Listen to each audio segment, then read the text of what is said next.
Buenos días, jóvenes. Bien, en el último tema hablamos sobre las fuerzas intermoleculares que determinan varias características estructurales y propiedades de los líquidos.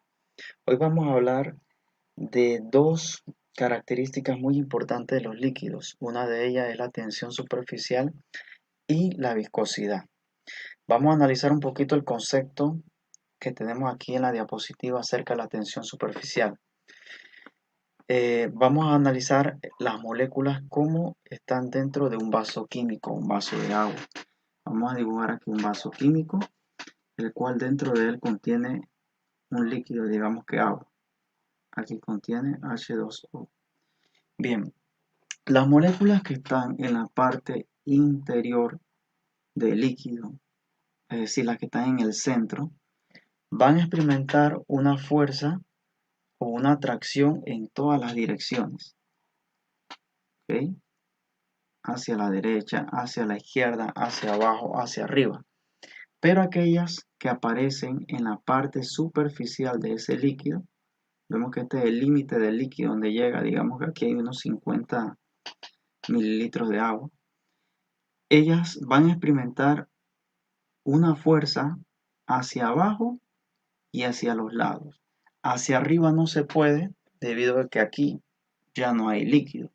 Entonces, debido a esa fuerza que ellos experimentan hacia el centro del líquido, van a crear una pequeña capa, que esta capa le vamos a llevar tensión superficial. Va creando como una pequeña barrera, sobre todo en la superficie de ese líquido, que es lo que crea la tensión superficial. Conociendo este concepto, podemos darle una definición a la tensión superficial. Es la cantidad de energía necesaria para estirar o aumentar la superficie de un líquido por unidad de área. Veamos las siguientes imágenes para explicarle un poquito más detallado qué es la tensión superficial. Si usted tiene un vaso químico, un vaso de agua, y tiene un alfiler de esto, y trata de colocar ese alfiler en la parte superficial de ese vaso que contiene agua, va a notar de que el alfiler puede flotar. Y usted va a decir, oh, el alfiler flota ¿debido a qué? Debido a la tensión superficial. Esa capa que se crea aquí en la parte superficial del líquido va a hacer de que pueda flotar ese alfiler. También permite que algunos insectos, no sé si ustedes han visto estos insectos que están en la superficie del lago que pareciera que patinaran. Ellos patinan debido a que sus patas no pueden romper esa tensión superficial debido a su peso y obviamente pueden deslizarse en la parte superficial del río, del lago, de una manera como si estuvieran en una pista de hielo. Y eso todo se da debido a la tensión superficial, a esa capa que se crea sobre todo en la superficie de distintos tipos de líquidos. También, donde podemos observar la tensión superficial, fíjense las gotas. Cuando usted deja derramar un pequeño líquido en la mesa, va a notar de que las gotas se agrupan unas con respecto a otras y forman una esfera de forma cilíndrica. Entonces, al hacer ese tipo de característica, ese líquido hace que las gotas tengan esa forma cilíndrica. Vamos aquí a dibujar una gota. Fíjense, nuevamente la misma explicación.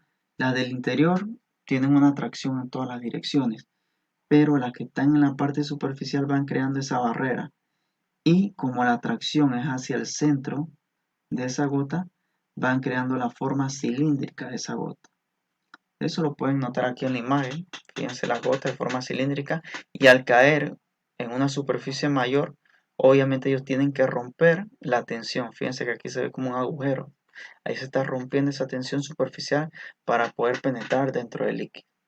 Entonces es una característica muy importante de los líquidos que conocemos ahora llamada tensión superficial. La otra característica importante que les quería mencionar es la viscosidad.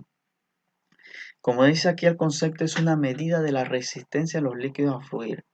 Cuanto mayor es la viscosidad, más lento es el flujo de líquido.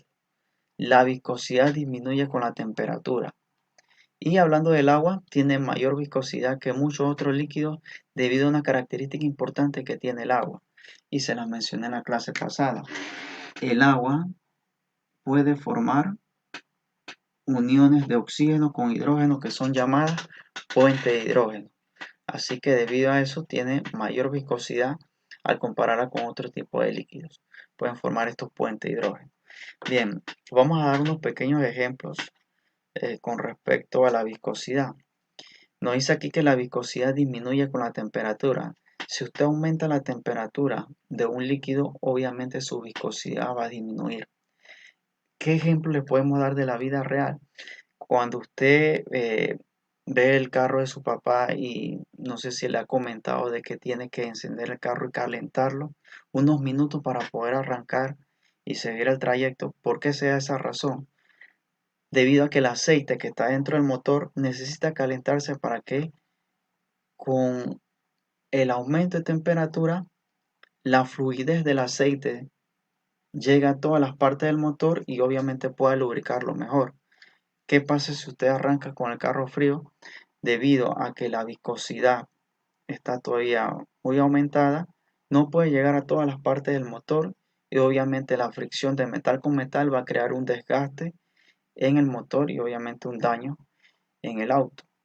Otro ejemplo que le podemos dar es que si usted tiene dos vasos, uno con miel, aquí tenemos una cucharada de miel y otro con agua, y los voltea y mide el tiempo en el cual se vacía uno de los dos vasos, va a notar de que el agua tiene mayor fluidez que la miel. ¿Esto qué quiere decir? De que la miel es más viscosa que el agua. ¿Ok? Nuevamente repetimos, el concepto de viscosidad es la medida de la resistencia de los líquidos a fluir. Entre mejor el fluido o más fluido es el líquido, se dice que es menos viscoso que aquellos que por lo general nosotros lo conocemos que es más espeso, pero el término o concepto correcto que utilizamos aquí en química, que es más viscoso.